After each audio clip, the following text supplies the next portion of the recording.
Jadi kalau orang berobat itu mesti sembuh. Nah, nanti kita lihat ini banyak hubungannya. Jadi kalau orang berobat nggak sembuh itu berarti ada yang nggak beres. Ya, jadi kalau obat mesti sembuh. Nah, kemudian yang berikutnya, yang kedua, auzubillahi minasyaitonirrajim. Qul huwal lilladzina amanu hudau wasyifa'u. Sama juga. Jadi Al-Quran itu bukan hanya sebagai huda ya, tapi juga sebagai obat atau penawar. Dan ini Quran itu kan firman Allah. Jadi Allah itu kalau dia sudah memberikan ayatnya itu pasti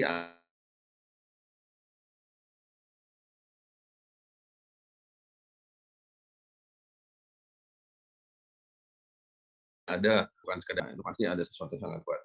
Ya, lanjut lagi. Ya, jadi nanti kalau itu bisa dibuka. Nah, oke, kita mulai masuk ke dalam ini intinya dari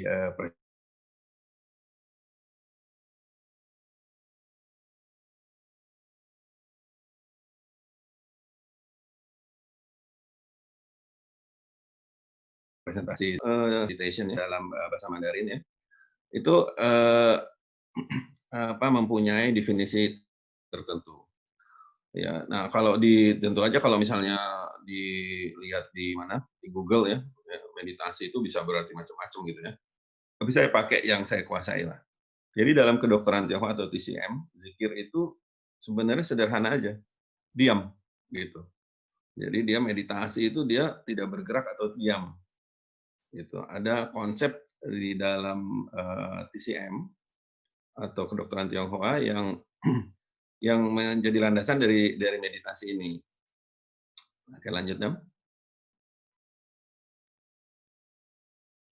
Nah, di dalam kedokteran Tionghoa yang merujuk kepada kitab klasik yang disebut sebagai Huang Di Neijing Internal Medicine atau rujukan utama atau kanun ya kedokteran. Jadi ini adalah kitab yang dipakai sebagai rujukan utama di dalam ilmu kedokteran Tionghoa atau TCM. Jadi dia dia itu segala macam itu bersumber kepada buku ini. Nah, habis buku ini baru ada buku-buku klasik lainnya. Jadi buku ini memang khusus, dia terbit 2.300 tahun yang lalu dan isinya itu sudah disusun sejak sekitar 2000 atau 2.500 tahun sebelumnya. Jadi umurnya itu udah sekitar 4.000-an tahun lah. Nah, di dalam bab 2 yang disebut bagian pertama ya, ada 2 bagian. Huang Di Neijing itu ada Suen, ada Ling Shu. Nah, di dalam bab 2-nya Suen disebutkan ya yang namanya meditasi. Hilang, Dam. Tanya, Dam. Screen-nya. Yang dinamakan meditasi ya. Dam ya. Sebentar, saya ini dulu nih. Biar nggak salah ngomong, Dam. Bentar. Nah, yang dinamakan meditasi itu kalau menurut bukunya itu adalah membiarkan pikiran menjadi damai dan tenang, ya, sehingga dapat meresapkan. Jadi ini satu laku prihatin. Jadi untuk maksudnya sebenarnya tuh orang tuh menjadi diam gitu. Jadi tirakat kalau orang Jawa bilang ya. Yang dilakukan pada musim tertentu ya, musim gugur, sehingga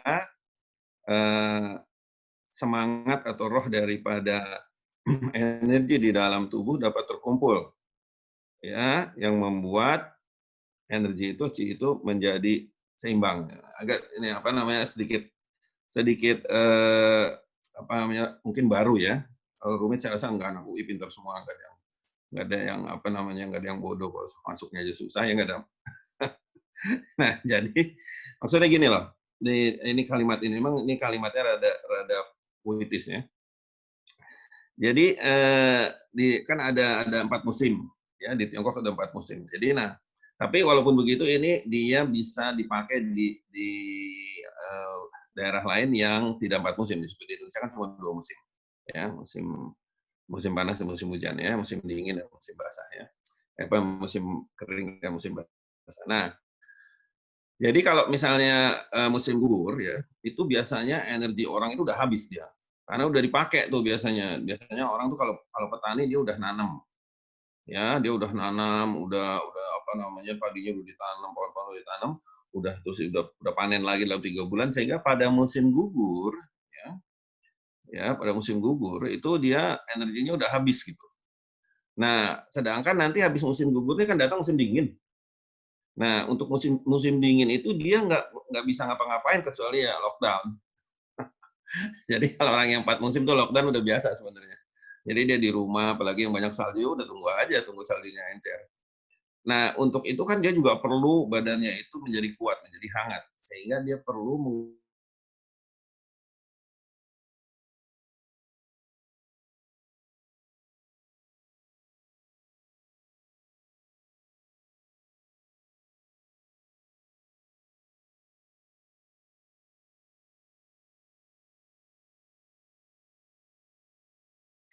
di Stadion UI ya, gitu ya, apa namanya, muter-muter habis-habisan gitu, enggak. Justru dia meditasi. Nah, ini konsepnya ini sangat sangat sangat khas ya, berbeda dengan konsep dari, apa namanya, pandangan ya kalau saya boleh bilang orang barat lah ya, terhadap tubuh manusia. Nah, ini ada penjelasannya di bab 2, jadi saya sebutkan ya. Ini saya ngomong di depan orang-orang pintar, jadi saya mesti kasih tahu dari mana sumbernya. Ya, jadi kalau misalnya, apa namanya, saya nggak kasih tahu, dia bilang, "Alah ini, apa namanya, Son ini, apa namanya, bikin cerita aja," gitu ya. Ya, belum-belum udah dapat, apa namanya, julukan itu, apa, raja hoax ya. Jadi begitu ya, jadi, caranya adalah kalau di dalam, kedokteran, Tionghoa itu justru dengan kita diam, meditasi, sehingga berkumpullah, gitu. Nah, jadi tadi saya mulai, buat yang baru baru bergabung, tadi saya mulai dengan ayat Al-Qur'an yang menunjukkan bahwa ayat Al-Qur'an itu obat. Nah, kemudian, saya pindah ke kedokteran, apa, Tionghoa. Oke, Dam, yang selanjutnya, Dam. Nah,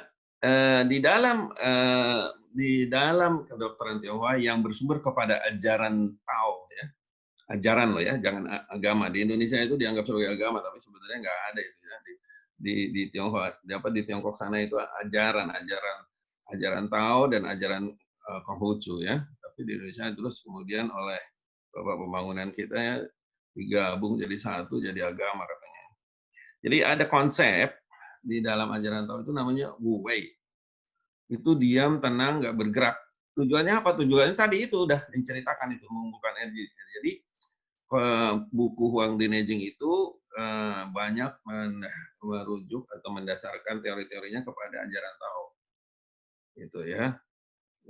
Kalau nanti ada yang mampir ke New Zealand, kebetulan mampir ke klinik saya punya punya perpustakaan mini di klinik saya ya supaya dekat ya, yang baunya udah amit-amit ya. Udah 12 tahun lebih di situ. Nah, itu saya banyak buku Tao, jadi saya baca ya. Kadang-kadang ada ya kalau ada yang pasien yang muslim heran-heran, "Ya ini mau baca loh," saya bilang, "Emangnya dosa bapak baca buku begituan?" Ya, karena saya ingin tahu, jadi dari mana. Nah, itu ada konsep, namanya konsep Wu Wei, ya. Nah, itu dia diam, tenang, nggak bergerak untuk mengumpulkan energi. Nah, kalau orang yang suka latihan bela diri, dia tahu nih, kalau suka bela diri. Adam, latihan nggak, Adam?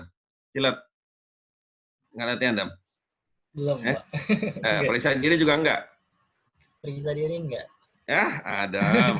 Gimana? Nah, kalau orang yang suka latihan latihan bela diri itu tahu, dia kalau misalnya dia mau menyerang, dia nggak terus ribut gitu, teriak, kayak orang demo gitu, enggak.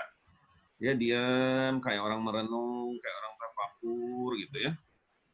Sambil diobservasi. Nah, tapi itu kalau kalau apa namanya? Kalau dia nanti keluar begitu cepatnya gerakannya dan begitu begitu hebat kekuatannya. Nah, itu setiap setiap apa ilmu bela diri punya nama tuh. Saya nggak tahu lah. Tapi pokoknya dia tuh biasanya diam. Kalau orang kungfu, nah ini yang dipakai. Konsep Uwei ini orang kungfu ini. Mungkin ada di antara apa namanya jamaah yang kenal latihan kungfu. Kan gurunya kasih tahu kalau misalnya itu kebetulan saya juga punya teman yang dia itu ikut latihan bela diri, aduh saya jadi lupa namanya. Dari Jepang ya, bukan karate, Aikido.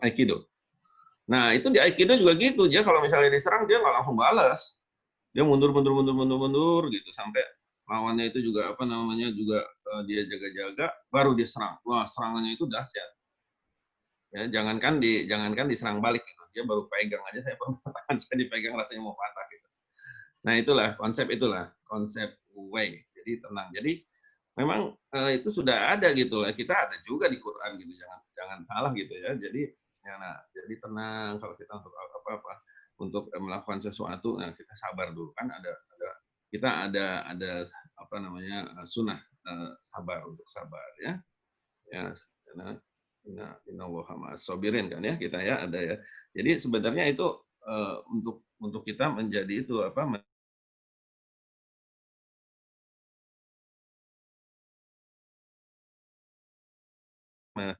lanjutin apa? Oke, nah. Jadi meditasi di dalam TCM tadi, TCM adalah kedokteran Tionghoa adalah untuk membuat organ-organ tubuh itu menjadi lebih baik gitu. Ya, dengan cara apa menenangkan diri. Nah, ini udah konsepnya udah tadi saya udah cerita soal nggak pergi ke fitness center, nggak terus udah gitu apa namanya maraton di apa namanya stadion UI gitu ya, nggak malam buta gitu ya. Walaupun udah bilang sama satpam gitu, jadi nggak diteriakin maling-maling. Tapi bikin tenang gitu. Nah kalau tenang itu si alat-alat tubuh, organ-organ di dalam tubuh itu ya, mereka itu bisa mengevaluasi diri, bisa introspeksi. Jadi ini merupakan apa sebuah kegiatan yang apa merupakan gabungan gitu antara tafakur ya kita berpikir gitu ya dengan kita evaluasi muhasabah gitu. Jadi ini apa namanya gabungan ini konsepnya memang unik ya. Dengan kita membuat organ-organ dalam tubuh tenang tadi dengan meditasi tentunya ya, membuat level energi yang disebutnya suka sebagai chi ya kadang-kadang ya. Nah, tulisannya begitu ya, tapi bacanya chi.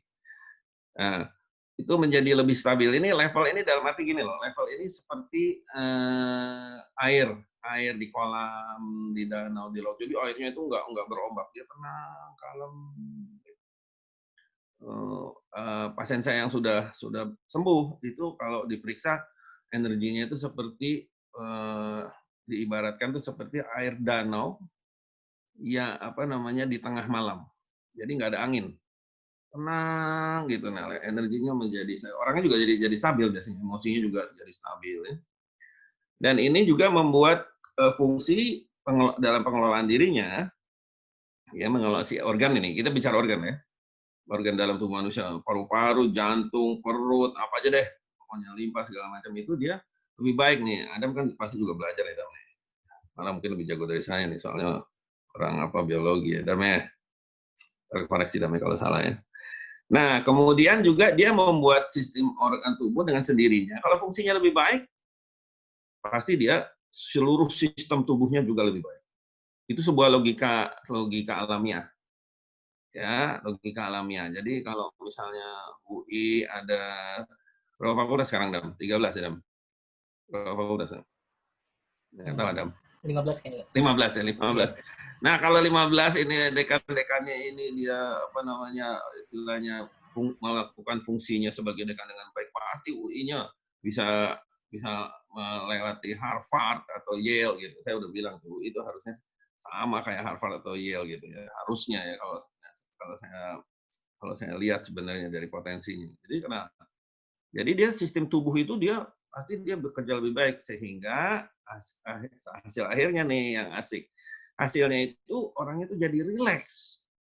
Tapi sekaligus itu dia punya kekuatan gitu. Jadi dia itu sekaligus segar gitu. Nah, ini nih. Jadi dengan meditasi kalau dilakukannya benar, ya itu dia rileks dan segar. Jadi saya punya ya sekarang teman sejawat dia akupunturis. Tapi dulu pernah jadi murid saya. Nah, itu dia sama meditasi itu minta ampun lah. Ya, kebetulan dia seorang Buddhis ya. Jadi dia kalau meditasi itu bisa dari malam ke pagi bisa gitu, nggak tidur. Gitu. Dia duduk bersilat sampai pagi dia seperti itu. Orangnya, jangan tanya. Ya, kalau cuma mobil kecil sih diangkat sama dia.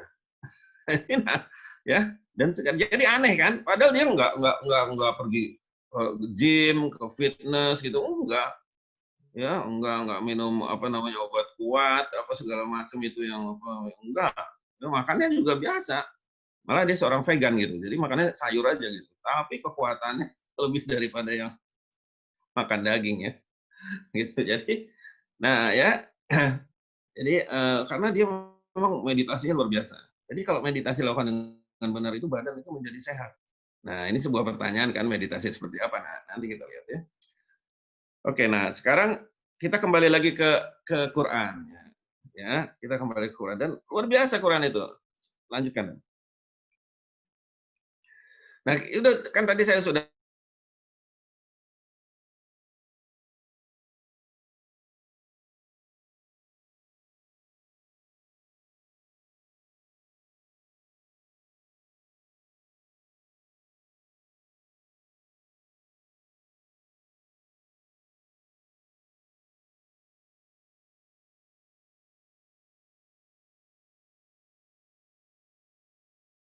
Nah, jadi terus gimana? Apa hubungannya kan dengan apa dengan meditasi tadi, dengan zikir tadi, dengan zikir. Nah, zikir yang terbaik sudah jelas bersumber kepada Al-Qur'an kan. Guru saya di Auckland, di New Zealand, Syekh Harun Al-Sudani. Saya pernah tanya, "Syekh, apa sih ayat yang paling bagus?" Saya lupa waktu itu untuk apa gitu ya. Nih Syekh Harun ini orangnya lucu gitu ya. Kenapa kamu tanya? Iya nggak saya lagi perlu nih saya nih. Jadi kan kita kan suka suka kepengen tahu ya misalnya ada orang mau dia supaya lulus ujian nih, ini ayatnya. Ada orang mau punya anak nih ayatnya kayak gitu kan. Jadi saya tanya, dia bilang seluruh ayat Al-Quran itu bisa menjadi zikir kamu. Ya. Waktu itu saya ya percayalah namanya juga dia apa namanya pendidikannya dari Al Azhar dari mana-mana ya dari beberapa pesantren besar di India. Jadi saya bilang wah bisa begitu ya. Tapi ternyata setelah saya baca, jadi saya terima kasih juga nih kepada Masjid UI ini memberikan saya tugas setelah saya baca kemarin. Ternyata benar gitu. Memang yang disebutkan Al-Quran itu seluruhnya gitu dari Al-Fatihah hingga hingga An-Nas.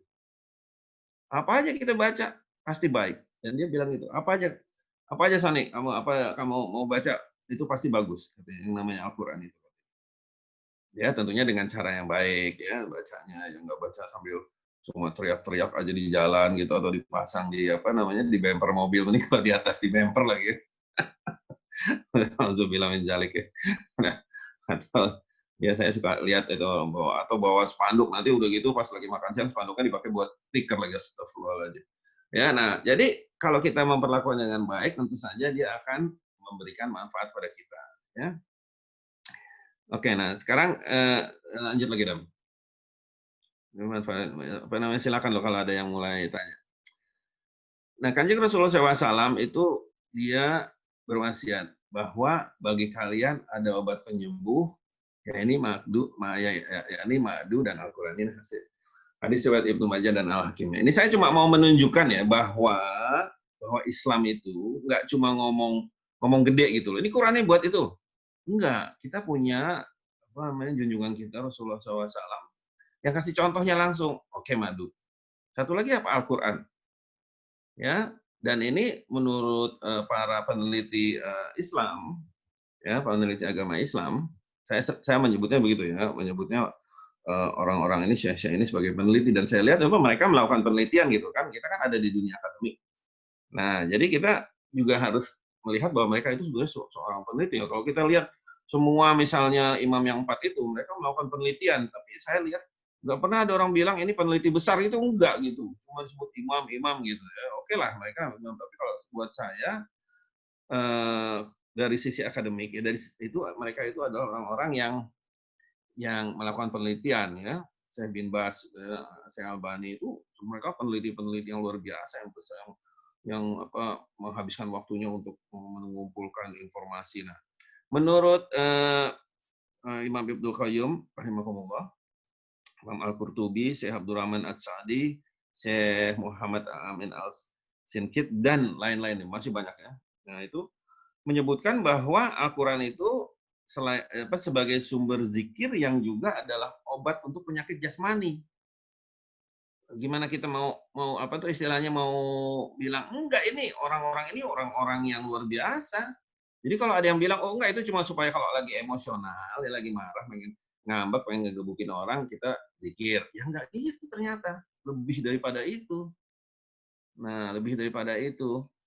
Ya, jadi Al-Quran sebagai obat itu sudah lengkap itunya, apa namanya, datanya ya, dan faktanya. Jadi ini kalau dilihat dari sisi penelitian ilmiah, itu semua udah ada, cuma saya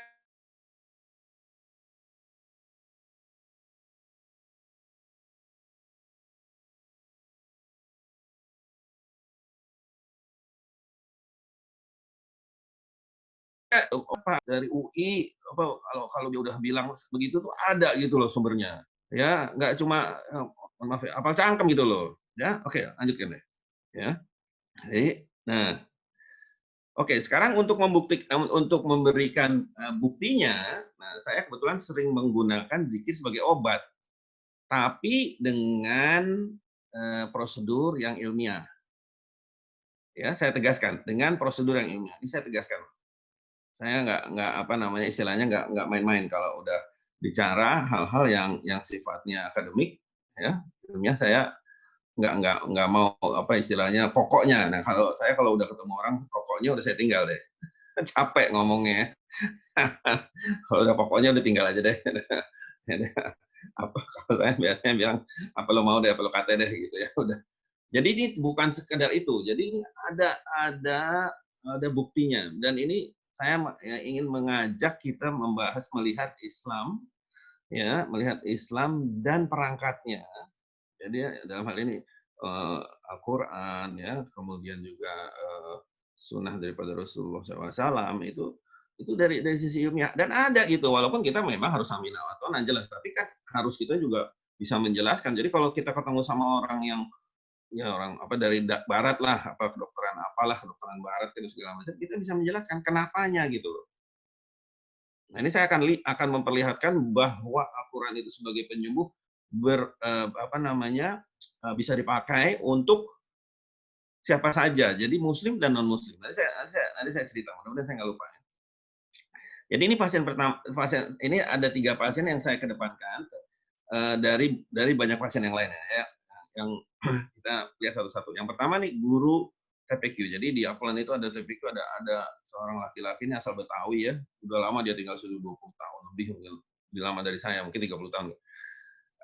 Dia punya apa namanya, gejala nyeri hebat di dada yang tembus ke punggung terus-menerus 24 jam. Ya, jadi terus 24 jam gitu. Nah, terus udah gitu satu kali dia telepon saya bilang, "Datang deh," saya bilang gitu. Nah, terus setelah saya lakukan pemeriksaan, itu secara kedokteran Tionghoa ya, ini kalau dalam bahasa kedokterannya itu angina pectoris, nyeri dada, angina itu. Wah, biasanya kan orang terus minum ada tablet yang taruh di bawah lidah ya. Saya tahu ya, karena saya bodoh-bodoh juga dokter gitu ya. Punya ijazah Dam, jangan salah Dam.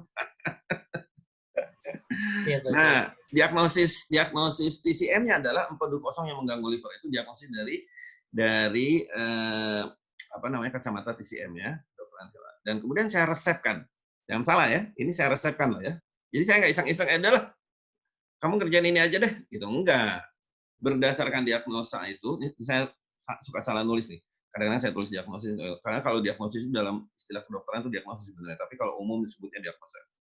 Saya resepkan obat yang berdasarkan diagnosa itu adalah zikir. Jadi waktu itu lucu ceritanya. Setelah saya periksa ya sekitar 15 menit lah. Terus saya lihat apa namanya, saya bilang sama dia diantar oleh istrinya waktu itu nih, si Ustadz muda nih. Biasanya saya tanya sama dia, suka ngelmu sama dia juga, pintar sekali. Quran hafal, hadis juga banyak hafal gitu. Saya bilang, "Ente mau sembuh nggak?" gitu kan. Terus dia bilang, "Iya dong Pak," gitu dia bilang. Nah, kalau mau sembuh, ente zikir 30 menit, itu pas sepertiga malam terakhir. Itu dia ngeliatin saya aja, dia pikir mungkin ini orang kenapa nih, sakit kayaknya. Dia biasanya nanya soal ibadah sama saya, sekarang dia ngajarin ibadah sama saya gitu kan. Dia ngeliatin aja.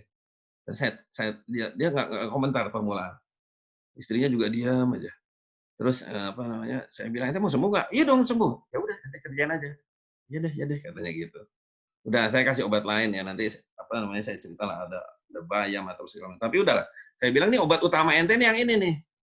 Udah, dia pulang dia kelihatannya sambil merenung gitu, dia pikir datang jauh-jauh berobat dikasih resep zikir. Nah, dia bilang gitu. Ya udahlah, seminggu kemudian dia itu kasih kabar sama saya. Ini Pak Sony katanya apa namanya dok, katanya udah hampir hilang nih katanya gitu.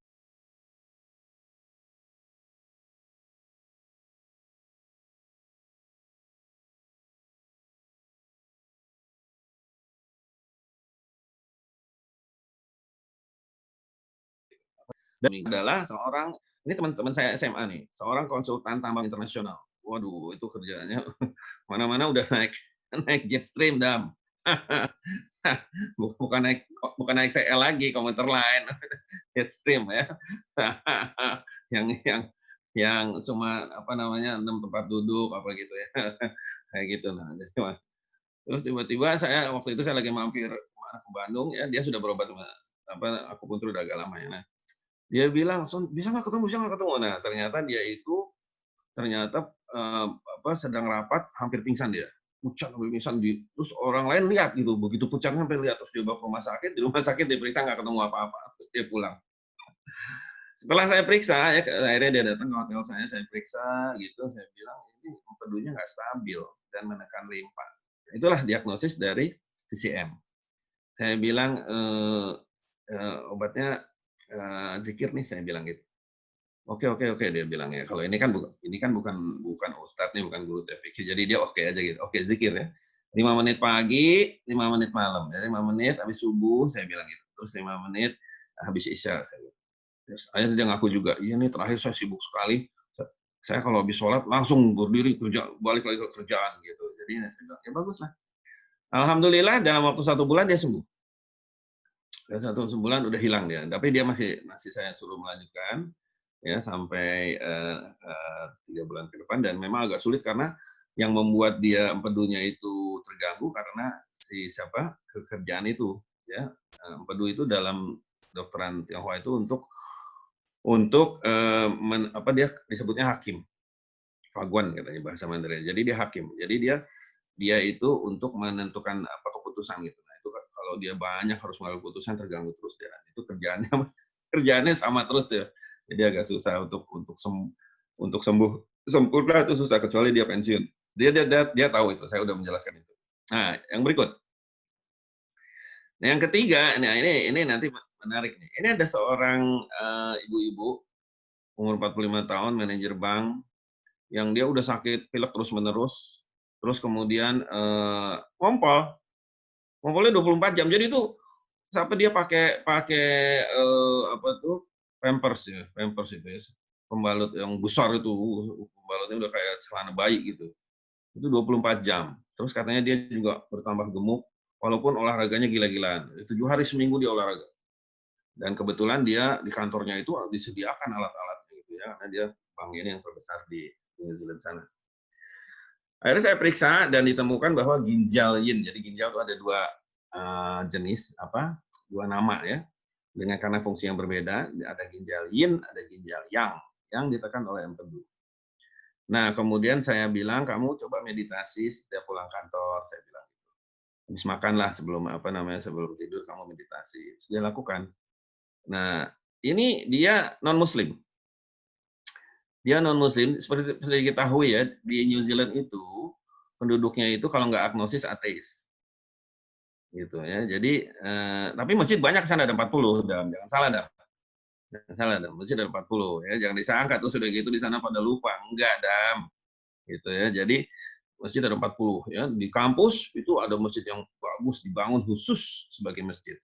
Luar biasa ya, dan itu atas izin dan kadang-kadang bantuan dari pemerintah juga gitu ya. Saya bilang meditasi 5 menit. Pertama kali dia bilang 1 menit aja setengah mati katanya. Namanya manajer bank kan, selalu kan dikejar-kejar kan keputusan untuk mengambil keputusan. 1 menit, lama-lama dia mau bisa 3 menit, akhirnya 5 menit. Dan akhirnya setelah 6 bulan, pileknya sembuh sendiri, ngompolnya juga kering, gitu ya. Ngompolnya dia cerita, kering, emang kering. Terus badannya mulai langsing. Langsing luar biasa. Perutnya itu, saya pernah cek sampai kaget saya. Perutnya itu dia, mengecil sendiri gitu. Waduh, saya bilang lama-lama bisa kayak gitar Spanyol nih. Jadi, langsing. Nah, efek sampingnya, saya selalu menyebut efek samping ya. Efek samping dalam pengobatan, secara TCM itu biasanya positif gitu loh. Kalau nggak ada efek samping terus jadi negatif muntah-muntah perlu obat lain.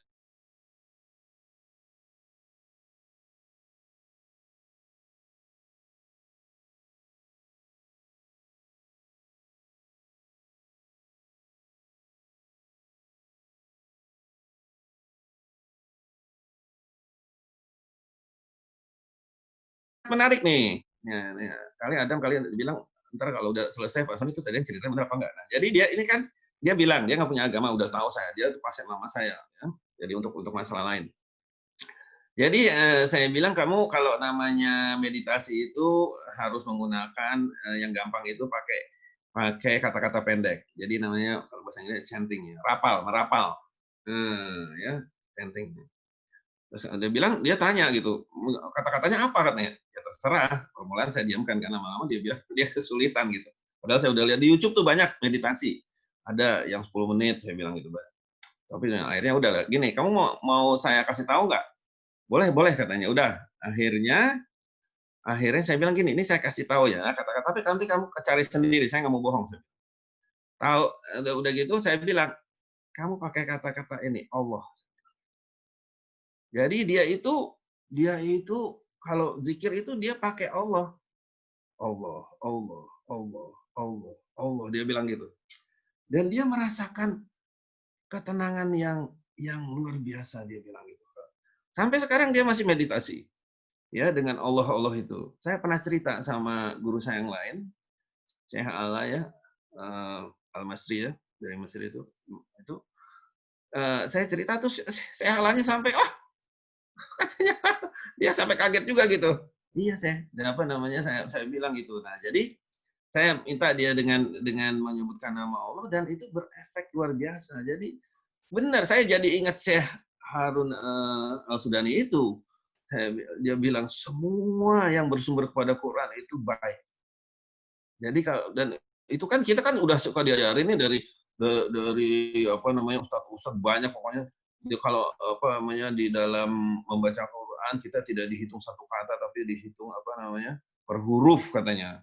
Wah, terus udah gitu dia membuat tenang segala macam. Nah, ternyata benar gitu. Saya menemukan buktinya. Jadi saya bukan cuma percaya apa sih namanya, Dam? Percaya buta itu, Dam. Pokoknya gitu aja lah, pokoknya apa orang bilang gitu ya. Enggak gitu. Betul-betul ada buktinya dan ya, si ibu ini dia bilang dia seperti dia proklamasi lah. Saya nggak mau berhenti katanya zikir katanya. Pokoknya setiap kali nggak enak bahkan katanya dia bilang kadang-kadang di kantor kalau dia lagi burung busuk istilah Sundanya tuh kacau kalau dia bilang saya ini katanya duduk saya tutup pintu saya duduk tenang terus saya meditasi katanya. Ya itu yang dia sebut Allah Allah Allah. Ya mungkin ini kayak replace believe it or not ya, tapi betul-betul terjadi gitu. Ya, oke Dam, terus Dam. Kebanyakan ngomong saya ini ntar nggak kelar-kelar kasihan Adam. Nah, udah hampir 45 menit. Udah Dam, lagi Dam. Nah, yang baik. Nah, jadi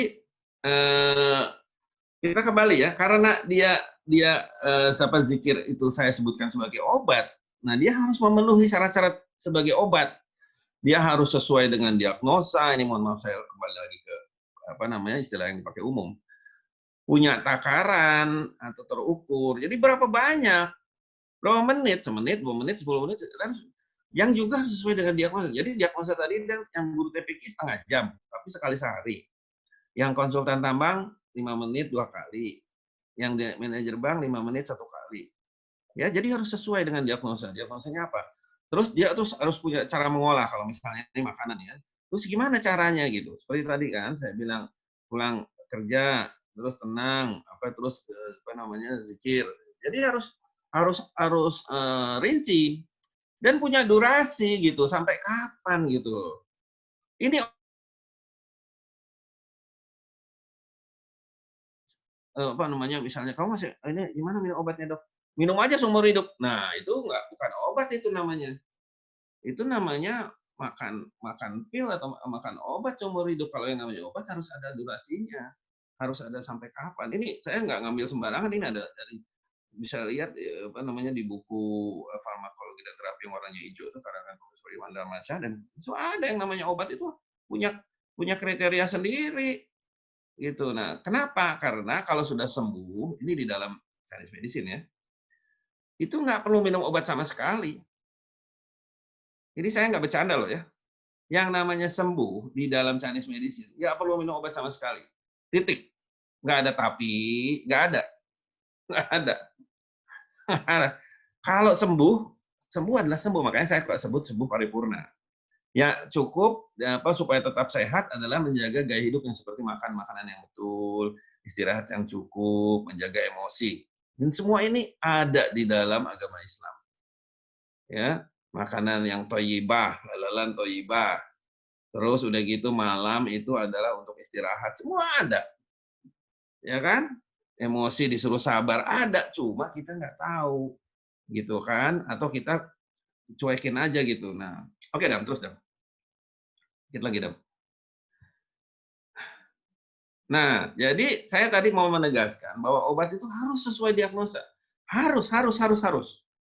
Nggak ada obat tebak-tebakan itu. Maka langkah pertama dan utama, ya kalau kita mau obatnya itu mempunyai efek terapi, dia harus mencari diagnosa yang tepat, ya. Baru kalau diagnosa tepat itu baru dicari alatnya, mau pakai susuk jarum kah, mau pakai jamu, mau pakai makanan, mau pakai tuina itu ya, massage-nya Chinese medicine, mau pakai qigong atau mau pakai cara-cara terapi misalnya meditasi, olahraga tai chi ya, kemudian apalagi qigong sebagainya ya.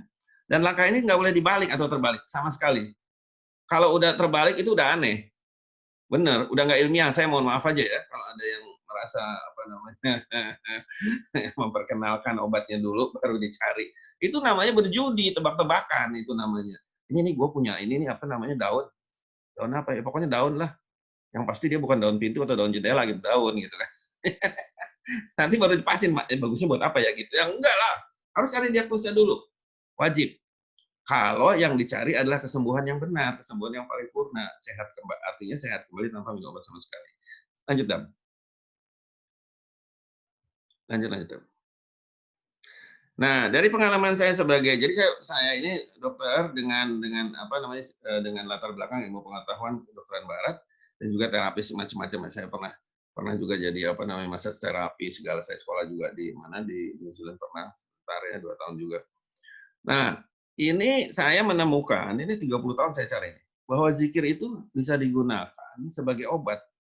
Jadi bukan cuma buat penenang aja gitu. Jadi kalau ada orang bilang oh zikir supaya kamu tenang, lebih daripada itu. Zikir bisa dipakai sebagai obat jasmani, jadi fisik.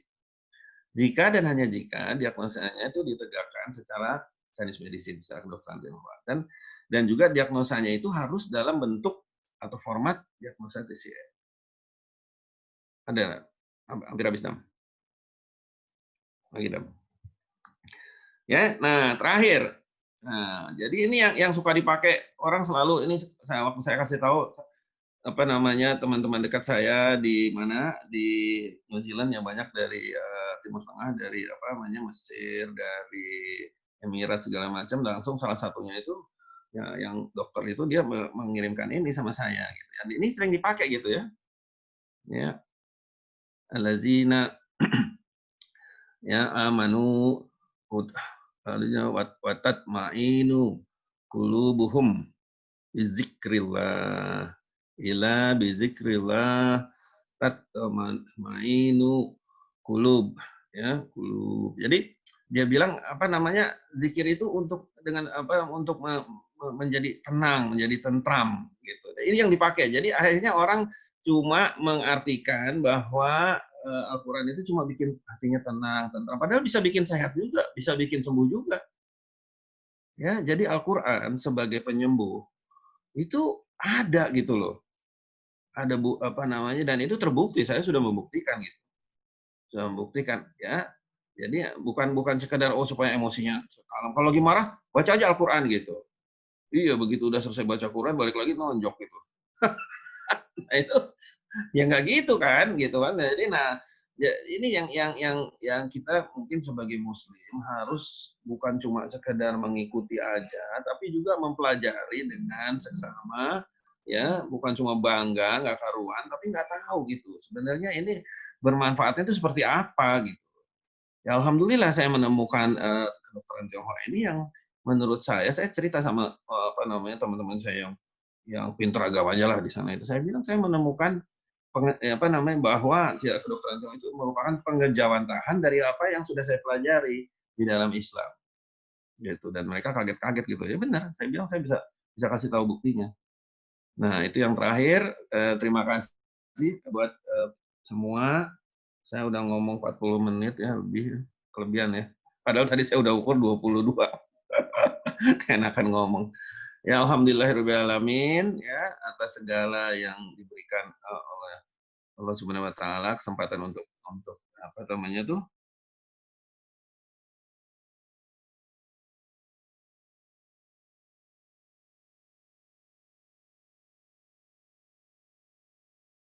kesempatan dalam penjelasan istilahnya tuh bobot akademiknya lah.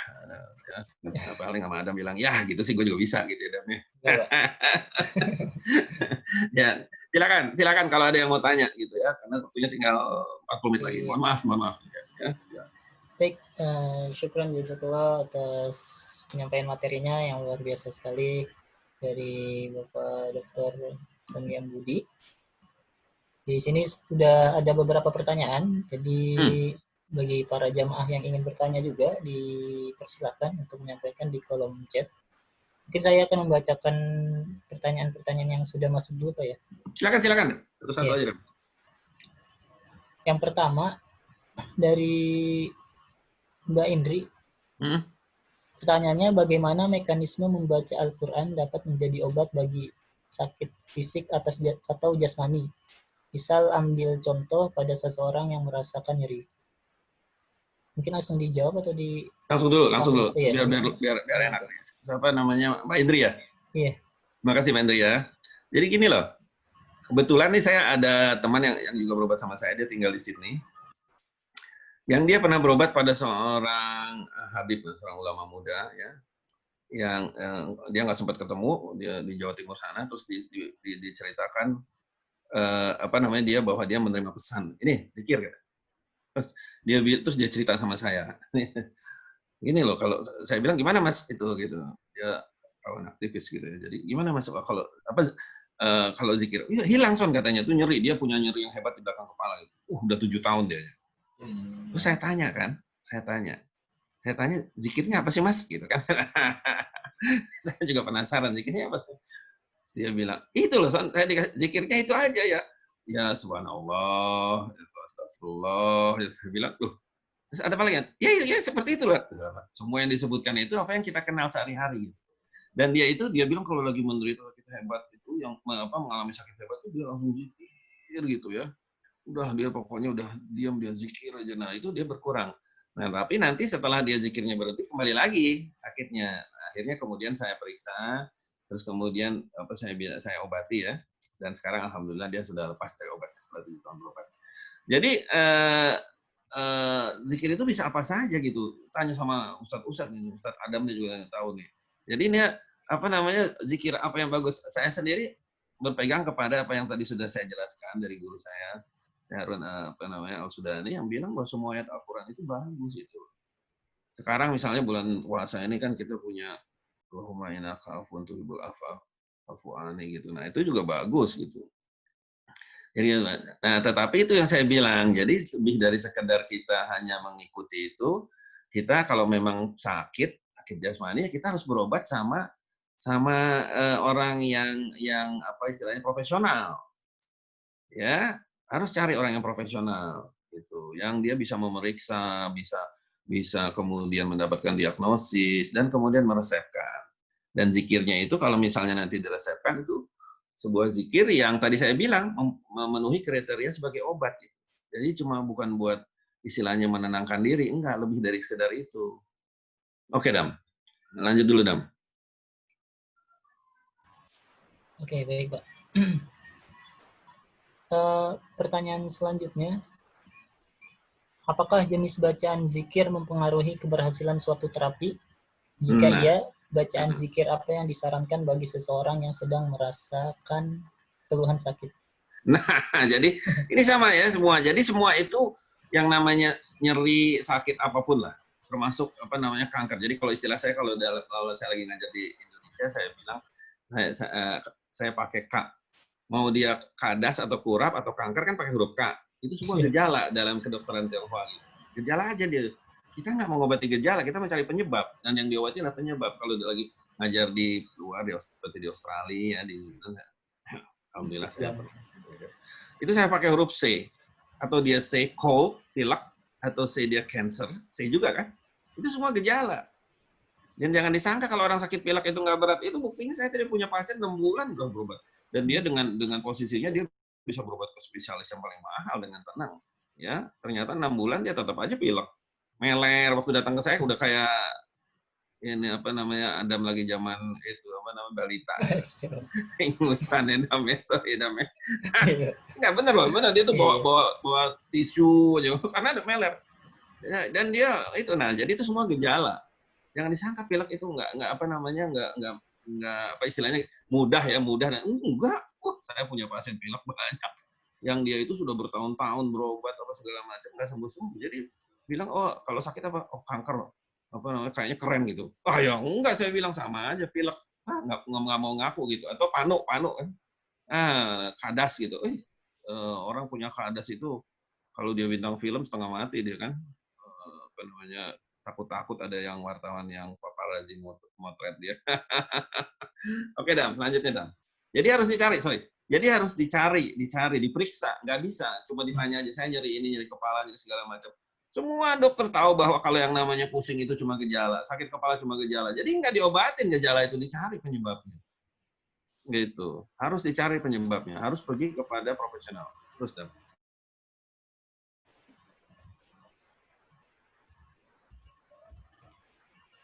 Baik, selanjutnya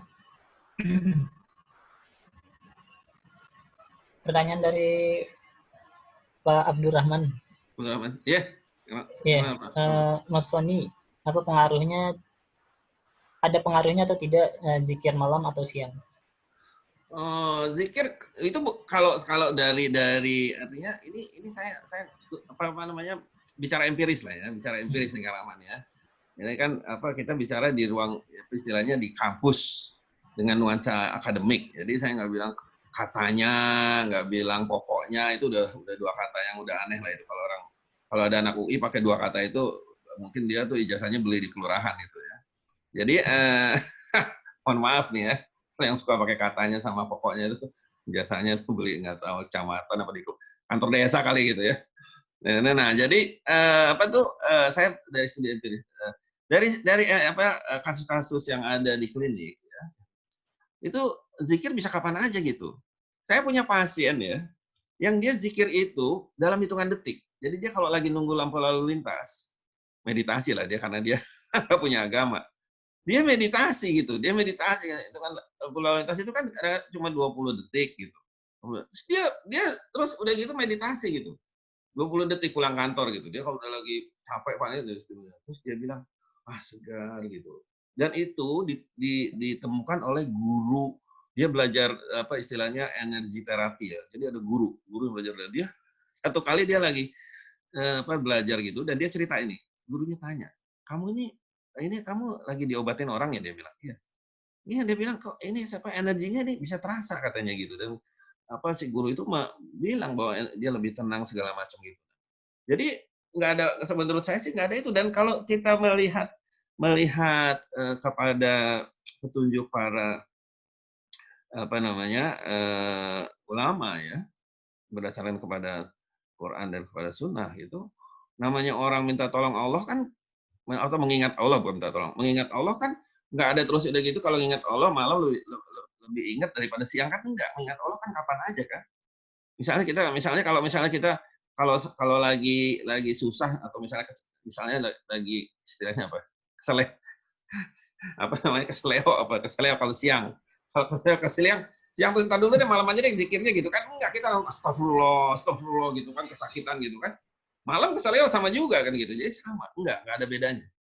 Dan kasus-kasus empiris saya menunjukkan memang tidak ada bedanya. Yang lebih mengherankan saya ini saya betul-betul ya saya istilahnya masih belajar terus. Yang lebih mengherankan saya meditasi atau zikir yang menggunakan istilah atau kata-kata dari Al-Qur'an itu dipakai oleh siapa saja itu efektif. Ya kan? Aneh kan? Dia itu istilahnya muslim atau non muslim, itu kalau dia menggunakannya itu dengan benar sesuai dengan petunjuk, efektif. Jadi kalau dilihat di situ itu luar biasa itu. Yang namanya Al-Qur'an udah luar biasa, kalau digunakan pun tetap luar biasa gitu. Dan kita nggak perlu kita istilahnya mesti meyakinkan orang, pokoknya lu mesti 2 kalimat syahadat dulu nih baru nih boleh nih. Saya bilang enggak.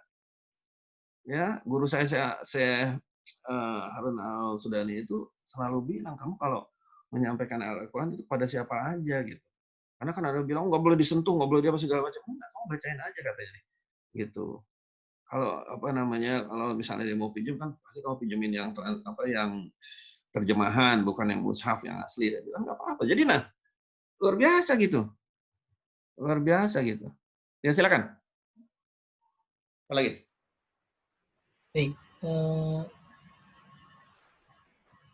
Terus selanjutnya dari Mas Setiawan, pertanyaannya. Ya. Kenapa ada zikir hanya pagi saja atau malam, atau hanya sepertiga malam? Apa karena diagnosa setiap penyakit? Ya, jadi terima kasih. Ya, terima kasih atas pertanyaan ini. Pertanyaan ini bagus sekali. Ini membuat saya bisa memberikan penegasan bahwa yang namanya zikir yang saya sebut tadi itu adalah sebagai obat. Jadi saya resepkan. Jadi bukan cuma asal istilahnya ingat, oh kasih aja zikir.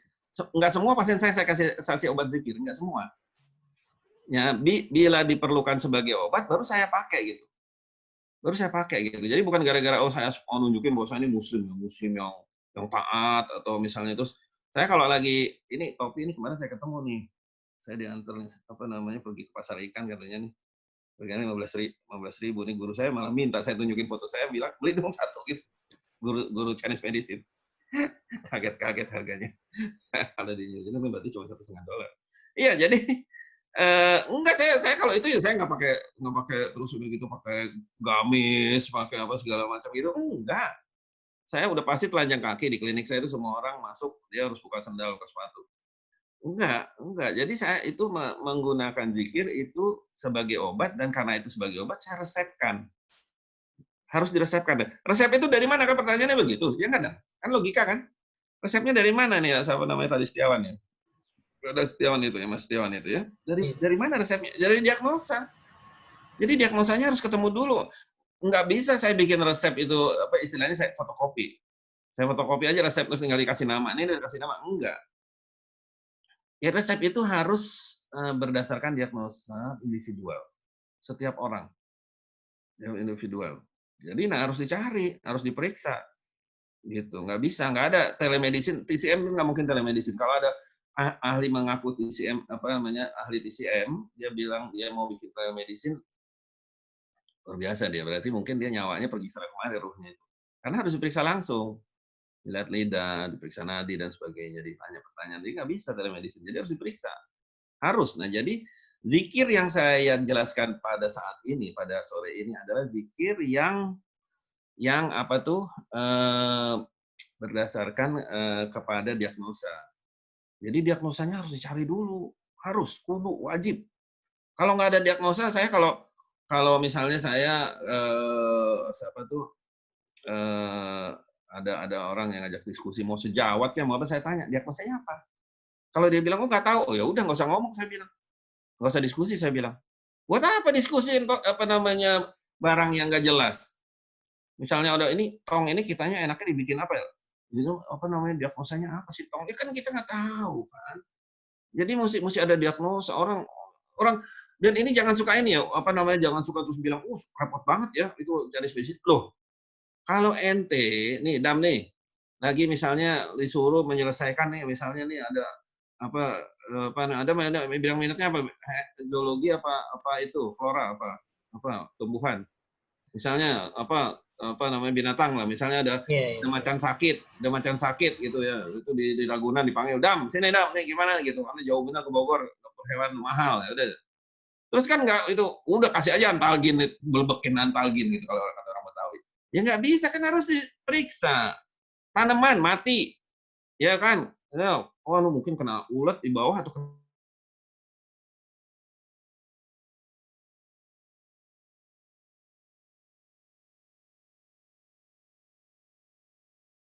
nah, Onyx kan nggak ujuk-ujuk udah apa namanya minta kontraktornya bawa pondasi semen segala. Ini periksa tanah dulu, identifikasi masalah kan.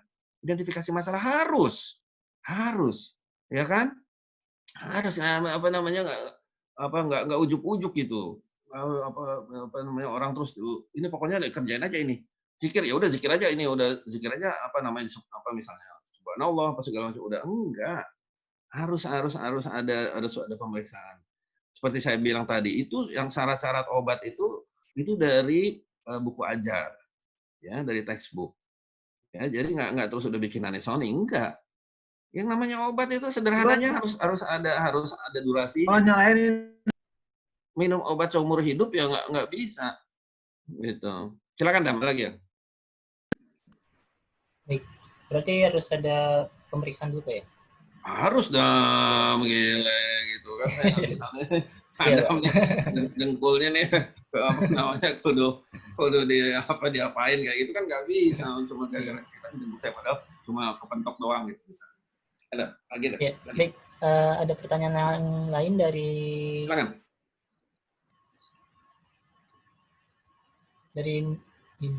Mas Indra. Mm-mm. Pertanyaannya, kalau seseorang didiagnosa harus zikir, maka setelah sembuh tidak perlu zikir lagi. suaranya kecil Apakah banget sih. setelah sembuh Suaranya nih perlu berzikir lagi atau tidak? udah full. Ini kan ada dua hal yang berbeda. Yang satu dia sebagai obat, yang satu sebagai apa yang menenangkan, yang mengingat Allah membuat kita tenang. Nah kan tadi saya udah bilang kalau dia udah sembuh ya siapa zikir yang sebagai obat nggak perlu dipakai lagi. Jadi kayak misalnya tadi saya yang berobat dengan zikir 30 menit pada sepertiga malam terakhir. Ya kan? Dia kalau udah sembuh nyeri dadanya ya dia mau kerjain alhamdulillah namanya juga dia ustadz kan ya mungkin memang apa namanya bagus buat dia. Tapi kalau dia misalnya hanya sekedar melakukannya zikir seperti biasa setelah sholat ya, dia nggak langsung bangun dia zikir dulu untuk menenangkan perasaan itu apa hal-hal yang menurut saya sih untuk kebaikan dirinya. Jadi memang itu termasuk gaya hidup gitu, apa menjaga emosi gitu. Tapi kalau si zikirnya tadi yang itu dia harus lakukan dengan ketat.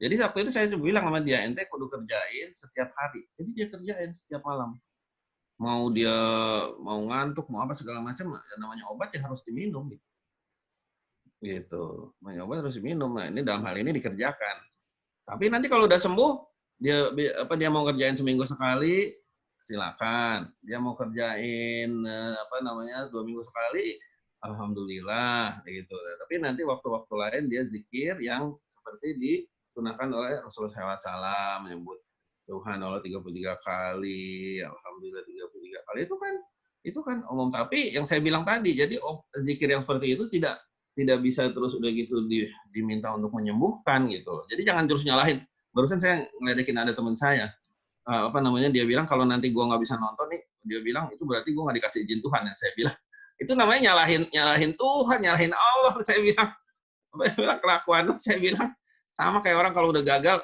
oh ini gara-gara Tuhan soalnya Tuhan nggak kasih izin aduh enak aja apa-apa apa Tuhan padahal udah disebutkan bahwa yang kita dapatkan itu adalah karena kelakuan kita sendiri kan gitu. Jadi saya bilang ya jangan enak aja kalau udah gagal, wah ini Tuhan soalnya nggak kasih izin. Yo, udah usaha belum gitu kan? Gitu. Oke, silakan. Oke, baik Kak. Selanjutnya dari Mas Ai Sutarno. Heeh, ya, tahu. Pertanyaannya bagaimana menentukan lamanya zikir untuk suatu penyakit? Nah, udah sekolah dulu itu mah.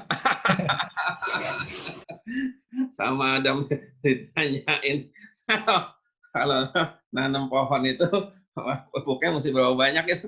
Ya udah sekolah dulu. Jadi semua itu kan berdasarkan diagnosis nih Dam nih. Jadi siapa nih Ai Sutarno nih jangan apa namanya kawannya temannya almarhum istri saya nih ya. Apa namanya? Yang dulu apa tenis ya kalau nggak salah ya. Mungkin namanya. Iya, betul Mas. Betul. Betul. Tuh Jeng Ai maturun ya, udah hadir. Iya. Oh ya terima kasih.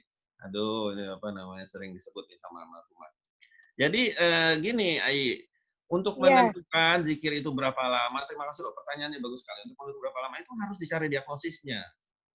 Oh, jadi Diagnosisnya semua harus holistik dicari. ya Mas ya? Harus Gimana? holistik semua ya? Harus holistik semua ya, Enggak, ini holistik. gini loh, Ai. Ini bukan soal Iya. holistik apa enggak holistik. Ini soal Oke.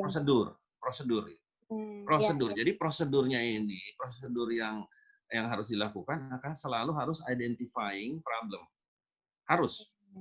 Ai kalau misalnya sekarang Ai sebagai psikolog kan kalau ada petenis yang tiba-tiba apa namanya mandek nggak mau keluar kamar kan nggak terus udah gitu dibawain air diguyur apa, biar bangun.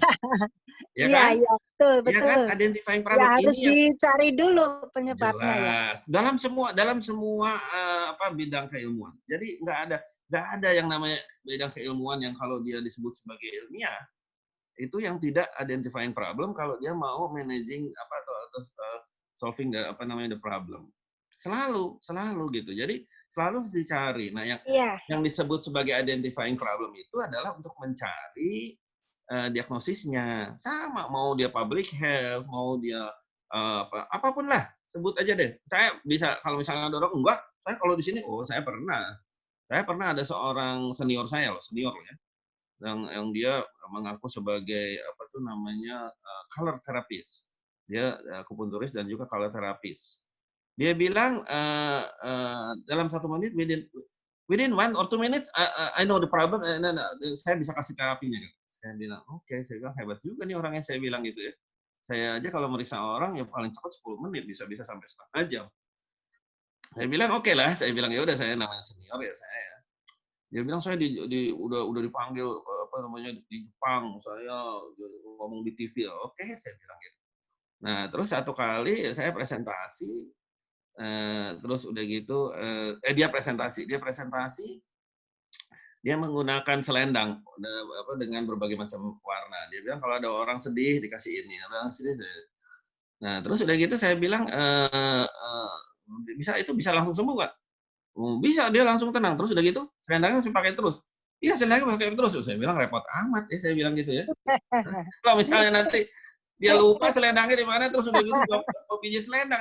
Nah, satu kali saya presentasi lah mengenai ini, mengenai satu hal saya lupa. Tapi saya selalu menjelaskan diagnosis. Dia datang ke saya. Dia bilang ini cerita betul. Dia datang ke saya, Sony, gimana kamu bisa tahu orang itu sampai spesifik apa yang terjadi pada dia? Loh, kan ada di buku Neijing, saya bilang gitu. Terus begitu saya sebut itu dia langsung berhenti nanya. Nah, jadi menunjukkan bahwa orang itu nggak bisa potong kompas. Nggak bisa. Nggak ada potong kompas. Dalam melakukan menyelesaikan segala macam masalah harus identifikasi masalah. Ini kita mau bicara sebagai seorang ilmiah, lulusan UI pula. Wah, tiba-tiba kalau ada orang datang, gua kayaknya nih batuk-batuk ini apa namanya udah seminggu batuk. Ini aja minum air kendi aja. Wah ya nggak bisa gitu. Yo, udah gitu. Nah kebetulan pasien-pasien saya itu memang challenging lah. Jadi pasien kanker saya itu semua udah terminal, udah stadium 4, udah lewat dan udah dibuang lah sama dokternya spesialis. Nah jadi saya meriksa tadi Terus saya lihat ada yang sekilas saya tanya, ada penyakit apa aja? Oh, semuanya udah lengkap, saya kanker udah komplit. Mau paru-paru, leukemia, kanker otak, kanker payudara itu udah mingguan itu, segala macam. Ya, ya kalau saya nggak itu apa namanya nggak cari diagnosisnya, ya saya nggak bisa menyelesaikan. Ya, alhamdulillah hampir semua selesai lah. Saya nggak bilang semua lah. Alhamdulillah semua selesai gitu ya. Bahkan ada yang dibilang dokternya Iya. harus meninggal minggu itu, dia masih bisa bertahan setahun dan kondisi umumnya membaik. Ya dicari gitu loh. Kalau enggak saya kan istilahnya kayak seksi doa, zaman kita posma dulu kan, Mapram. Iya. Seksi doa orang datang, saya dokternya bilang saya udah nggak bisa diapa-apain. Ayo kita berdoa sama-sama. Loh, itu yang tadi saya bilang, nyalahin Tuhan gitu loh. Ya kalau dia misalnya gagal, dia misalnya meninggal, oh soalnya Tuhan udah nentuin dia mati. Putus-putus. Saya bilang, ini enak bener Tuhan itu dipakai sebagai kambing hitam. Luar biasa orang-orang seperti gitu. Mudah-mudahan nggak ada anak UI yang kayak gitu ya. Kalau sampai ada anak UI kayak gitu, dia berarti sekolahnya lain tuh. Mungkin UI-nya sebelah mana kali itu, nggak ngerti saya itu. Gitu. Harus ditunjukkan bahwa kita punya kemampuan profesional yang dilatar belakangi oleh pendidikan yang akademik ya, gitu, dan berpikir ilmiah gitu. Ini udah pakai pokoknya, katanya pula, katanya. Wah, saya dulu pernah dimusuhin orang sekampung gara-gara ada orang ngajak diskusi pakai katanya. Kata siapa? Ada yang bilang. Siapa yang bilang? Oh, musuh dia. Benci bener dia. Oh, orang sekampung benci bener. Saya bilang gini deh, ini urusan agama. Nanti kamu ketemu nama si orang yang bilang atau buku yang katanya kamu bilang baca, judulnya apa, baru kita lanjutkan diskusi. Ini bukan diskusinya plok telur nih, saya bilang nih. Diskusi syariah nih, saya bilang nih. Wah, sombong bener. Nggak taunya 12 tahun kemudian, dia dikenal sebagai orang yang persis kayak saya. Kalau ada diskusi, dia selalu tanya, kata siapa? Bukunya yang mana? Ampun deh saya bilang perlu 12 tahun buat dia menyerap. Oke, Dam, silakan. Makasih Ayi ya. Kasih Mas Sony. Ya. Baik. Ya, terima kasih pada Mbak Ayi. Terima Selanjutnya, kasih Mas Adam. iya, Mbak. Pertanyaan selanjutnya dari Pak Rahman lagi. Loh, Rahman. Iya. Penyakit terberat apa yang pernah didiagnosis dan apa obat zikirnya? Ada. Ini nih. Ini Mas, kalau saya kan pernah cerita dulu. Iya, saya harus jujur nih, Kang Rahmannya. Jadi saya mau jujur nih. Ini saya mau jujur nih. Ini apa namanya? Banyak orang nggak suka sama saya. Karena kalau saya kasih presentasi atau kuliah itu saya nggak bisa, saya mau dibengkok-bengkokin, nggak bisa gitu kan. Kalau saya mau jujur, penyakit apa yang tersulit? Penyakit nggak mau sembuh, Kang Rahman. Penyakit nggak mau sembuh. Jadi ada orang-orang yang memang dia itu niat sembuhnya itu kalau boleh dibilang kecil atau malah nggak ada. Itu yang paling susah.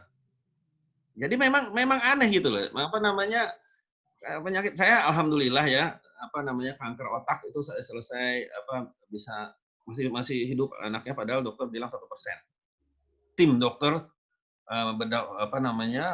onkologis dan bedah otak yang terbaik di New Zealand itu bilang dia cuma 1% chance to live, to survive.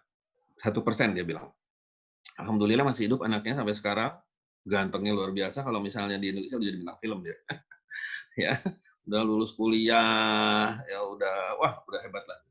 Dan dia sekarang menjadi penasehat anak-anak remaja yang kena kanker. Nah, jadi tapi dia ingin sembuh gitu. Ada orang-orang yang dia memang nggak tahu kenapa dia kalau datang berobat itu nggak kepengen sembuh. Macam-macam lah motivasinya.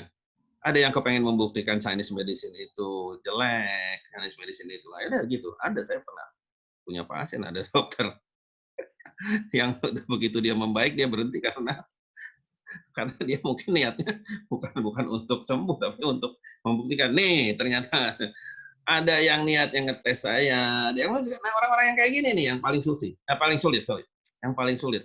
Tapi itu ada ya begitu. Ada itu. Tapi alhamdulillah sekarang udah berkurang sih. Karena saya kan nggak pernah pasang iklan, jadi pasien saya udah dari mulut ke mulut. Nah, karena itu pasien yang duluan itu udah cerita. Ini kalau berobat sama si Sony itu, orangnya kayak gini, mulutnya jelek, apa segala macam. Kan saya nggak bisa kalau saya ngomong, saya apa adanya aja. Jadi mereka batalin, saya nggak mungkin deh, nggak bisa deh kayak gitu. Nggak batalin, udah. Jadi yang datang ke saya itu memang orang yang niatnya bulat. ingin sembuh. Gitu. Jangan disangka Kang Rahman kalau ada orang didiagnosa kanker payudara itu dia itu kepengen sembuh. Enggak. Malah dia bangga. Dia mirip kayak Angelina Jolie. Iya kan? Wah, gua punya kanker. 10 menit pertama dia nangis, sedih segala macam. Habis itu dia bangga. Dia cerita dia WA semua orang teman-temannya, gue didiagnosa kanker payudara loh, gitu kan. Nah, memang aneh, tapi memang begitu. Kemarin saya cerita sama ada orang itu bengong deh, ada guru. Dia ayahnya berobat sama saya. Saya cerita. Dia bengong, dia lihat. Kamu nggak percaya? Tanya aja orang-orang dekat kamu yang didiagnosa kanker. Lihat matanya, saya bilang. Enggak, orang-orang ini susah. Karena dia memang tujuannya berobat itu bukan untuk sembuh. Gitu. Jadi niat itu penting sekali. Innama amalu biniat, Kang Rahman. Pokoknya kita itu sudah lengkap, Kang Rahman. 15 abad yang lalu kita itu sudah komplit. Ya, itu enggak bercanda gitu, enggak cuma ya pokoknya kita tahu lah, hafal lah gitu kan. Gitu, makanya jadi hafal aja segala macam ilmu agama itu masih belum cukup, harus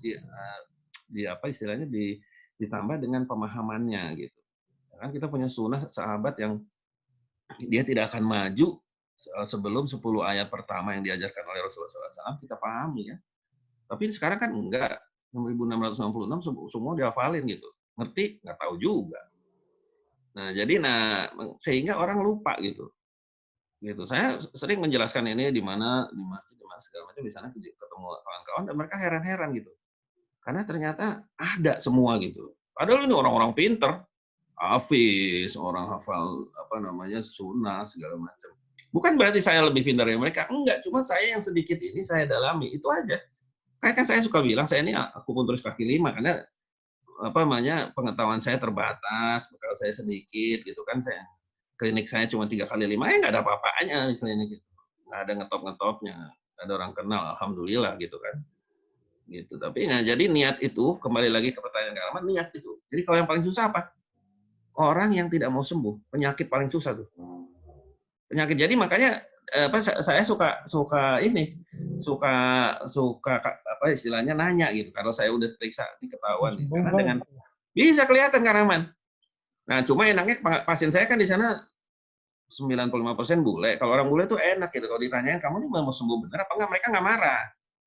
Kalau orang Indonesia ditanya gitu, ceritanya langsung nyebar. Satu negeri langsung nyebar. Kalau berobat dapat dari Andre ya ceritanya. Iya, kalau berobat sama itu, udah ngomong gak enak, komplit dah segala macam. Nah, padahal sih akhirnya juga mereka emang begitu, nggak mau patuh, nggak mau denger. Ya, oke ya. Jadi terima kasih kepada Kang Rahman, itu pertanyaannya. Ada lagi nggak, Dam? Ada nih Pak, terakhir Pak. Terakhir, galak nih. Galak nih moderatornya. Dari Mas Setiawan lagi, ini ada ada dua sih Pak. Biasanya dari pengalaman dokter untuk diagnosa butuh berapa lama? Terus zikir apa yang baik saat pandemik saat ini? Iya, saya tunggu tuh pertanyaannya yang kedua. Yang pertama, berapa lama pemeriksaan? Nah, ini jadi pemeriksaan itu biasanya itu dilakukan dalam beberapa sesi karena nggak bisa sekali. Itu. Jadi kalau guru saya Profesor Taukun di Nanjing gitu, ya di sana di Tiongkok, dia minta pasien itu datang untuk pemeriksaan awal untuk menegakkan diagnosisnya itu 10 kali pertemuan. Gitu. Biasanya pasien tuh nginep di dekat rumah sakitnya. Dalam 2 minggu dia diperiksa tiap hari, nah baru nanti ketemu diagnosisnya, baru dikasih resep sama dia, resep herbal kan, sama akupuntur kan segala macam. Gitu. Saya sendiri sekarang sudah courting 5 kali karena saya bilang 10 kali ya. Cuma saya nggak lapor dan mudah-mudahan Profesor Taukun guru saya nggak tahu, karena kalau tahu dia bilang kurang ajar banget nih. Gua udah praktek 50 tahun, ngajar 50 tahun, masih 10 kali, sampai saat ini masih 10 kali, umurnya udah 85. Ini si Sony anak bawang cuma 5 kali gitu, tapi karena memang saya itu kepengen supaya orang itu nyaman lah ya, nggak terlalu lama. Cuma akhirnya beban 10 kali itu dikompres jadi 5 kali, tapi udahlah resiko saya lah, saya bilang gitu. Tapi alhamdulillah lah bisa ketemu diagnosis selama ini. Jadi harus ketemu dalam beberapa sesi, nggak bisa cuma sekali. Nggak ada yang tadi saya bilang tuh, saya cerita tadi, semenit 2 menit ketemu nggak mungkin. Gitu. Nanti kalau soal ini nanti itu apa namanya, presentasi tempat lain tuh, presentasi untuk akupunturis lain lagi itu. Saya udah kasih, sebelum lupa saya udah kasih Adam udah titip apa namanya PowerPoint saya, di situ ada alamatnya, silakan kalau ada yang mau email ya, silakan. Jadi itu Dam ya, nanti dikasih yang PDF-nya itu Dam ya. Silakan Ya. kalau ada yang perlu Baik. sama Adam ya. Saya kalau boleh tuh saya pengen tahu juga siapa yang minta gitu ya. Takutnya ntar ini lagi apa namanya BIN badan ini intelijen nasional. Enggak bercanda, saya sih nggak peduli lah. kalau lingkaran satu Istana Bogor yang boleh siapa tahu saya diajak makan sate rusa. yang kedua tadi, nah kalau dalam situasi pandemik ini apa sih? Ini kita ini gini loh. Jadi apa situasi pandemik ini kan membuat orang jadi bingung ya. Jadi kita mesti gimana gitu ya. Nah sebenarnya yang nomor satu itu adalah menjaga supaya kita itu tetap sehat. Nah untuk tetap sehat ini macam-macam orangnya, jualan ini, jualan segala macam. Ya kan? Nah,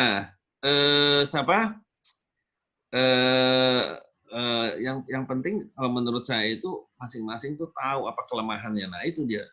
Nah kelemahan tiap orang itu berbeda. Itu susahnya loh.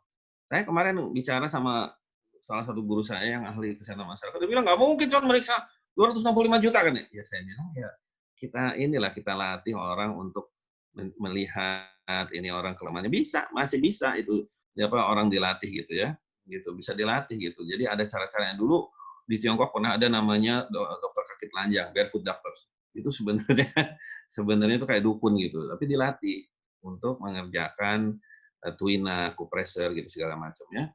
Nah, jadi itu bisa lah. Cuma sampai sekarang memang ya orang juga kan lebih senang ke rumah sakit, senang minum obat gitu segala macam gitu. Jadi agak repot. Nah, tapi kalau misalnya mau sehat ya itu tadi udah apa kalau udah di rumah ya jelas tadi yang saya bilang tadi kan makan makanan yang sehat, yang betul ya, terus udah gitu istirahat yang betul. Udah sampai di rumah, udah gitu main game, nonton TV 24 jam. Ya, saya bilang udah susah. Terus nyalahin corona. Pas udah nanti udah positif diperiksa nyalahin Tuhan. Ya Tuhan ini mau kasih takdir sama saya. Ya ampun. Gampang bener Tuhan disalahin ya. Astagfirullahaladzim. Ampun zaman sekarang emang Tuhan bukan main dah. Udah apa ibaratnya ada kambing hitam ini lebih hitam lagi gitu. Nah, makanya saya kalau sama teman saya ledekin aja sebodo amat saya bilang. Enggak ini apa namanya? Ini nih emang karakter lo nih. Apa gampang nyalahin Tuhan saya gituin aja saya bilang gitu. Nah, jadi begitu terus ya emosi dijaga. Ini kan bacanya kan semua yang hoax. Waduh, rasanya pengen nonjok gitu. Gitu ya. Udah untung kalau cuma nonjok itu apa handphonenya dibanting udah untung karena berarti kan baca hoaxnya berhenti. Ya. Terus atau misalnya nonjok itunya apa monitor komputer, alhamdulillah dia berhenti bacanya gitu kan. Tapi coba kalau nonjok orang di sebelahnya, istrinya lah, suaminya segala macam. Lah repot. Udah, jadi itu makan makanan sehat. Kapan-kapan nanti inilah apa namanya saya sampaikan apa yang dilakukan mengenai makanan sehat dan itu sederhana sekali, sangat sederhana untuk menjaga tapi nggak menyembuhkan loh ya. Kalau yang udah sakit jangan saya udah dikasih tahu ini ya itu cuma buat jaga diri aja. Ibaratnya kita masang gembok, kalau ada maling naiknya apa namanya dari atas atau dari rumah tetangga masuk juga. Nah, jadi nggak bisa kalau penyakit harus disembuhkan. Oke, yang terakhir dan. Baik, sudah Pak. Katanya ada satu lagi tadi. Tadi itu yang ini yang zikir untuk pandemik saat ini. Oh, kedua Iya. itu. Kan bukannya ada satu lagi nggak ada ya? Enggak, udah sudah. Oh, alhamdulillah, galak juga nih moderatornya. Iya. Iya, mengingat terima waktunya kasih. juga, Pak. Sudah Terima kasih buat apa namanya buat semuanya yang sudah mendengarkan. Dan seperti saya bilang tadi, saya udah titip sama Adam, Ustadz Adam nih, apa namanya yang PowerPoint itu di situ ada email, silakan email. Dan saya nggak nyebutin ya literaturnya semuanya, referensinya, tapi percaya deh, semua itu saya ambil dari referensi yang memang sahih, ya, yang valid. Jadi nggak ada katanya, nggak ada apa segala macam. Jadi memang tidak bisa kita selesaikan segala macam itu dengan zikir begitu saja, nggak bisa, sama sekali nggak bisa. Jadi kalau mau zikir sebagai penenang hati, silakan apa saja. Tapi kalau zikir sebagai obat, ya dia harus ada diagnosis. Itu udah pasti, nggak ada. Jadi apa namanya nggak ada Nggak ada misalnya zikir buat sakit kepala kayak gitu aja nggak bisa, karena itu semua gejala. Nah, terima kasih. Saya mohon maaf sekali lagi atas kata-kata saya yang tidak berkenan ya. Yang tidak benar itu dari saya, yang benar itu semua dari Allah ya. Ya itu biasa emang saya kalau nyetuk emang gitu udah dari dulu udah kenal tahu, udah Kang Rahman udah tahu sama saya gitu kan.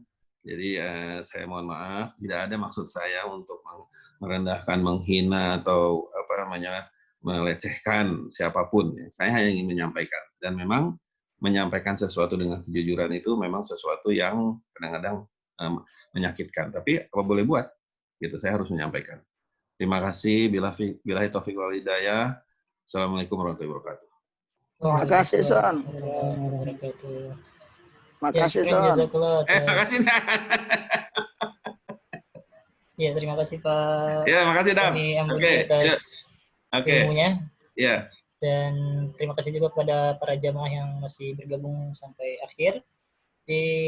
Sebelum ditutup, saya ingatkan kembali bahwa insya Allah apabila besok masih Ramadan, akan masih ada kajian Ba'da Asar, yaitu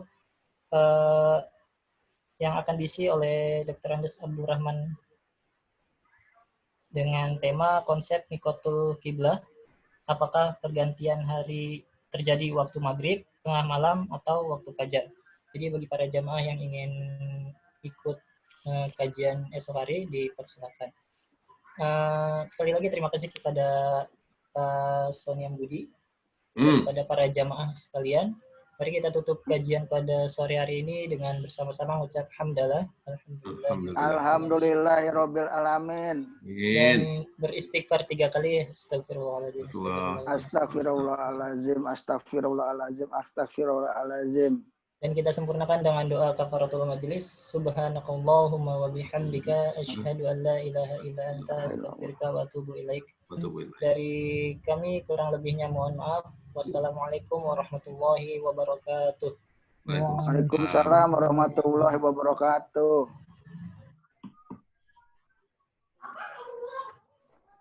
Di mana nih, Son?